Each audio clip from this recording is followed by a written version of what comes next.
Hi, I'm Sue, And I'm Katie. We're a mother-daughter duo. here to dismantle the status quo of the generational lies. And today's lie is that you're broken and you need to be fixed. The reality is that you're not broken. You don't need to be fixed. And you just get to start creating new stories for yourself. Right. And those stories that you are telling yourself, Katie, I know that you've done a lot of research on this. When do they really start? So it's kind of shocking because so our programming, which is how we react to ourselves, the world, and each other. Um, 96% of how we're programmed and how we're operating in our life is established by age 6. So like most people don't have memories, like, or their first memory is like around age 6 or just before. So in that 6 years of your life, that's where like the core of how you're operating in this world. It's like, have you ever driven somewhere and not remembered how you got there? Yep, several times. So that's autopilot, right? So that's how we're living our life. We're living our life on autopilot because by the age of 6, most of how we're operating in the world is established. So we're just going through life the same as we were when we were 6. So I'm going to be 38 this year. So, like, that would be like I'm a 6-year-old in a 38-year-old body just operating in the world. Interesting. Hmm. Actually, not too long ago, read an article that said it's 3 or 4 years old now. I wouldn't be surprised if that's the newest research because, to be honest, the research that says and most research out there says it's between 5 and 7, so on, like the average of that is 6. But given like current, like where psychology is right now, it could be 3 or 4. I wouldn't So, be surprised if there's some studies that have found that. so if our barriers then our barriers are developed from 6 to 13. Well, no, our barriers would be established by 6 2, I would think, because that's how we're operating through the world. And so and the way you're creating these stories by age 6 is by your interactions with the people around you, whether it's your parents, your grandparents, teachers that you have. Your experience in those first 6 years of your life, or 3 or 4 years of your life, are creating the stories that you have for yourself. So, like, if you have, and that's not to say that, like, you're not creating other stories, because there's still that 4% that gets established after 6 years old. But, and if you think about it, like, teenage years are very formative. So, a lot of that gets, those stories get created during those years as well. But the first 6 of years of your life are like if you grew up with like absent parents, or like parents who were never there, or you grew up with your grandparents, like, or you grew up in foster care, you could, like, it could be a feasible thought for you to think like I'm not wanted, or I'm not worthy, or I'm not lovable, because that's the experience that you have. Or everyone will leave. Or everyone will leave, because that's the experience that you have up until that age, So that's your or even barrier, beyond. your subconscious brain. Mm-hmm. I will be abandoned. No one wants me. Mm-hmm. All of that. But so in your teenage years, by the time you're a teenager, you have them all. So I mean, Correct. even more so, like we Mm-hmm. are the ones that create them. Even though Correct. you like saying, my mom did this, or my aunt did this, or somebody did this, we did it because Yeah. we assumptions, right? That make Mm-hmm. barriers. So for Yeah. instance, if I, as your mom, said to you every day, your hair is a mess, comb it. Yeah. You could say, I'm ugly and store it Correct. the rest of your life. Correct, 100%. But you don't create that story. But here's the thing. Here's the thing about that too, is that yes, I'm the one who created that. And so I have a degree in psychology and a master's degree in social work. But where I kind of separate myself from like the profession of psychology and like therapy and all of that is that there's I think that therapists are great. I think that like most people should have a therapist. Like I have been in and out of therapy most of my life. So this is not a negative against therapists. However, in therapy, it's always like, what's the root? Like, what is like who? Like, oh, let's look at mom or let's look at dad. And this is the root cause of what we're experiencing in our life. Whereas in the coaching world and where you and I are in, it's not about that. You are the focus. So it's about here's where you are, here's where you want to be, and how do we bridge that gap? It's not about placing blame on other people. It's about taking ownership and accountability for where you are in this moment. But in those situations, let's say, Yeah. or anything else, you are when you're saying you're not smart, you're not worthy, you don't have the self-confidence, whatever that is, usually it's because of something you experienced over and over and over again, and you finally Hmm. said, I'm not pretty, or I'm Right. not worthy, or I'm dumb, whatever you say, Yeah. right? And Hmm. then those I like, that's where I say they build, I like to say they have tentacles because Hmm. when we say I'm not good enough, I'm not smart, they're never gonna hire me. Why should I can't buy that dress? It'll look stupid on me, whatever it is, right? Our Right. conversation becomes so negative that we can't get out. Yeah. So, in the world of fear and courage, right? Our limiting beliefs, well, not our limiting beliefs, but our programming and our fears are rooted in three places. It's our limiting beliefs. So, those are the negative things that you tell yourself about yourself. I'm not worthy. I'm not lovable. I'm ugly. Like those limiting beliefs. Then it builds into stories. So it's like I I'm not lovable or I'm not worthy enough to have that thing or I'm not worthy of that thing. And then it builds into stories and or into delusions. Limiting beliefs, stories, and delusions. Where delusions get scary is there's part of it that's true. Like Right. it's where it's like I'm not smart enough to do that thing because there's other people that are smarter than I am and more capable than I am. And that's 100% true. There are people in the world that are smarter than you and more capable than you. That's just fact for every single person on the planet. Like you know things that I don't know and I know things that you don't know, and therefore in those spaces I'm more capable and you're more capable. But at the end of the day, that doesn't mean that you're not smart, you're not worthy, or you're not capable. Correct. So how does that tie into our lie that we're not broken? Like, we all experience things as we grow up, even out of teens into adulthood. Look, I was divorced twice. I'm married the third time. I finally got it right, right? Yeah. But up until then, I was like not worthy of men.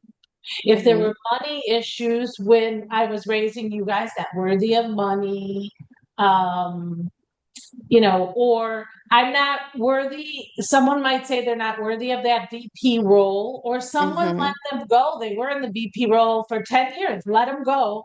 And now they are comparing themselves. to Mm-hmm. everybody. Like, I should be married. I should have two children by now. I should be financially secure. I should be the VP in a big global company because that's what they see in their friends and the people they went to school with. Mm-hmm. That and these, stories that we were talking about that we've created for ourselves. How does that tie into that we're not broken and there's nothing to fix? So I think it starts with like when you start believing those thoughts, you're like, well, I have to fix something within me to be able to do those things that everybody else is doing. There must be something within me that's making it so that I cannot be on the same level as everybody else, or I cannot have the same things that everybody else has. And when we start looking at that and start figuring out like there really isn't, you're really not broken. There's nothing that needs to be fixed within you. It's the first question you can ask yourself is who decided those things? Who decided that you needed to have 2.5 kids, a dog, and a husband by the time you were 25? Who decided that you needed to be the CEO of a company by X age? Who decided those things? And at the end of the day, I'm going to bet my last dollar, and I'm not a betting person, that when you look at it on paper, you are the one who decided those things. Yeah. Nobody else decided those things. So, like, I mean, just to put it in perspective that like people aren't alone in this. Like I for the longest time like I thought that I needed to get married and I needed to have a family and I needed to be super successful in my career and the only way to accomplish that is to be a size 4 and like all these different things. And the truth is I'm the person who put those expectations on myself. So like and of course, I wasn't able to do any of them because as like I got older and I wasn't doing those things and those things weren't happening in my life, it was I was creating more and more like pressure for myself and you can't create from that much pressure. Like if you're putting that much pressure on yourself. And so at the end of the day, I don't need to be married. Marriage doesn't equal success. I don't need to have children in order to have a family or to be important. I thought like the only way to build legacy was to have a family. Like that's not true. I didn't need to be have like I have success in my career after I let go of the fact that I had to be at a certain level in my career by a certain age. It's not about when you start letting go of those expectations, that's when things start falling into place. And it's not about fixing, it's about letting go of. Mhm. Yeah, I remember a story of a client I had maybe 6 years ago, and she was right. We were working through her barriers, and she could remember a story when she was 5, and her father would drive her to school every day, and he wasn't up that morning, so she decided she'd sit down and she'd have some cereal and watch some TV till he got up. She wasn't going to wake him up. But what happened is when he came out, he was upset because they were late.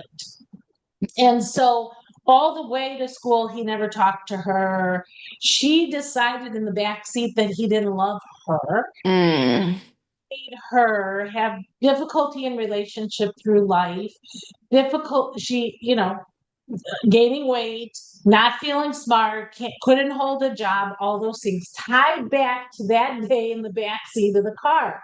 mm-hmm, Went back to ask her father. He said, no, I was so embarrassed for you that you would have to walk into school late, mm, right? So that story was created out of an assumption that was false. It's a false truth, right? So now she was only 30 when I got her. So not 60 years with it. But once she's let that go, she's now working for her father. She's married. She's having her And first. the truth is that her father loved her so much that he didn't want her to be embarrassed. Yes. So we don't need to be fixed. And we created whatever we said, whatever our expectations of our life should be, or our career, Mm-hmm. we created it. We decided that's it. No one else did. Society doesn't, no one. I didn't do that for you. You decided, right? Mm-hmm. I didn't decide any of my things. I mean, you didn't for me. I did. I Mm-hmm. made my assumptions. Same.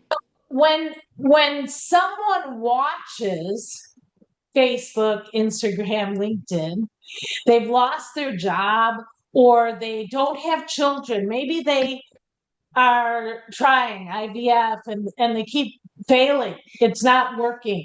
Or they can't find that right person, or they get divorced, or they keep losing all their money or spending all their money and they don't know why. What do you think from having your psychology degree they need to do? I know I teach one way of what they get to do in order to be able to get in, as we say, the front seat of their car and drive. I think, well, I don't know that this is necessarily a psychology perspective, but this is the perspective that I use like in coaching or in when I'm doing workshops and master classes and things like that. And it is action. Like, choose an action and go. One of the best quotes I've ever heard is choose and move. It's like make a choice and do it. Don't think about, like, don't overthink it, don't overanalyze it, just do it. Like, if you're thinking about it, there's a reason you're thinking about it. Like, if you want something, then take the step to get that thing. If that, like, if you want a certain career and it requires a different degree than you have, then go get that degree. Like, go do that thing.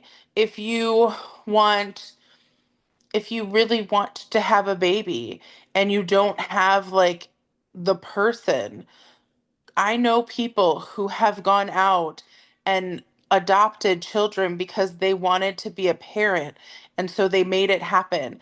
And so they let go of the story that they needed to have the perfect relationship and the perfect partner. I think I was just told this weekend, I haven't really been keeping up with the Olympics like very well. I'm super busy. But there's an Olympic skater. I think her name is Alyssa. I can't remember what her last name is. She's got the funky hair, like the striped hair. And I was at a concert. I was volunteering over the weekend, and one of the other volunteers was asking me if I knew her story, and I was like, I don't really know her story. Her father was from China, and he was persecuted in China, and so he was an attorney and moved to the U.S. And he really wanted to be a parent, a dad, and but he didn't have a partner, and so he hired 5 surrogates and had 5 children that he raised on his own. One of them was her. Like, he didn't let the fact that he wasn't married and didn't have a partner hold him back from, and he probably had many stories like in his head, like, I'm gonna be a single dad, like what is society gonna think of this? I can just imagine. um, but he didn't let that hold him back, and did what he like ultimately wanted to do. So it's all really looking at the stories that you told yourself, kind of rewriting them or deciding what's real and what's not real, what's false, truth or truth, and then building again. Like changing the whole I narrative and rebuilding what you want for you, not for all these other reasons. and I don't even know that it takes like, and when we got on this call, we had talked about this before, and now we're talking it out.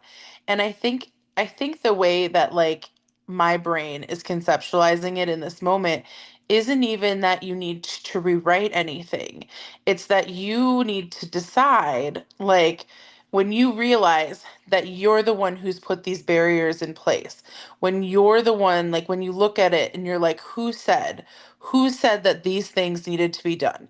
And sure, maybe you're from and I know people who, like, you're from a family where, like, your family preaches like you need to get married, like, when are you going to get married, when are you going to have kids? But, like, ultimately at the end of the day, you're the one who decides whether you buy into that or not.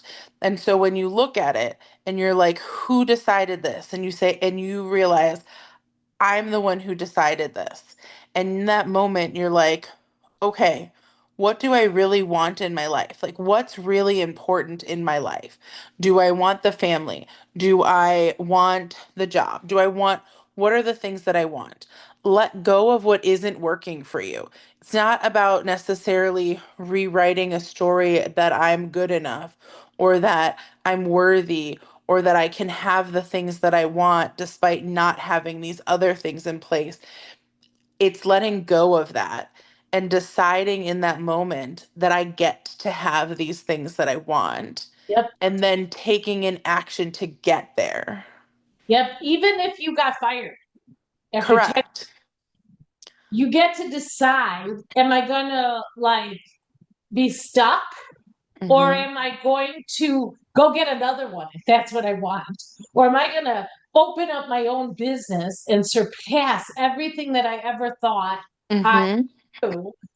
If you want money, you're going to figure out how to start saving and getting your money and investing it and doing what you need to do. Even if it's $25 a week, you're going to do it because Yeah. that's what you want. If you want a relationship or children, you're going to go get it. And instead of being stuck Hmm. in what you created, Right. else can fix. No one else can change it but you. If you want to drive your car and you're stuck at the stop sign, only you can decide to put your foot on the gas. No one else can get in your car and Right. go. Hmm. You get to do it. Yeah. And you have to make that decision or you stay stuck. Yeah. Or on autopilot, continuing to Decisions. tell yourself the same stories. Yes. Yes. Once So, you let go, like you said, oh my God, the possibilities. right. And you go from fixer because you think you have to fix yourself because you're broken to the architect, like we said last time, and you're building exactly what you want because what you want has to be built. It cannot be fixed. Right. Because you're not a repairman, you're an architect. That's right. And you get to make that choice. Just like you get to stay stuck or drive your car, you get to decide, am I going to continue to fix or am I Hmm. going to let all that go and start building? And Hmm. along the way, your little building might crumble a little, and then you'll build it a little more, and it might crumble a little. It's not a linear thing that happens. You do have some side things that happen in life. It's just part of the human world. Well, you Uh, also might decide that when you're, as you're building, that you want to build out a little before you build up. yes, and you get to decide that. Like your whole first floor, maybe that's it. I'm gonna Hmm. build my first floor. I'm gonna find that perfect somebody. I'm gonna I'm going to get my finances in order, or I'm gonna I'm gonna get married, or I'm not gonna get married, but I'm gonna Hmm. have children because that's my next step. And you're gonna build each floor of your building, but you're architecting the building to Hmm. look the way you want. Yep. If you want it to be a triangle, it can be a triangle. If you want it to be square, it can be Be whatever shape you want, but anything you want. you get to decide. You get to, instead of telling yourself that you have to have certain things or you have to be a certain way or you have to wear a certain size, you, like, you get to decide that those things are no longer what's going to run the show for you. And I think the bigger thing is you gotta own it.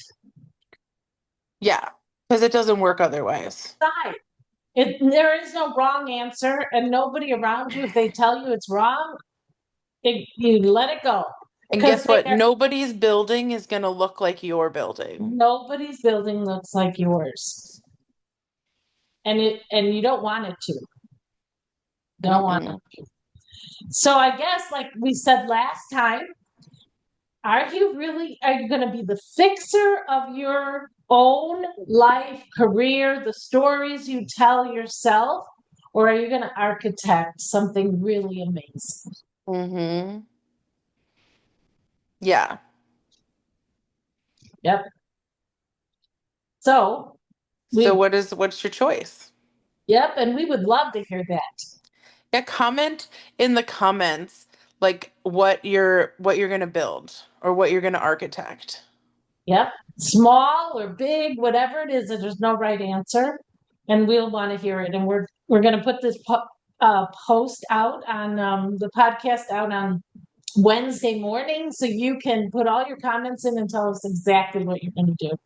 Every Wednesday. Yep. Every Wednesday. So bye for now. We'll We'll see. see you next week. Yep.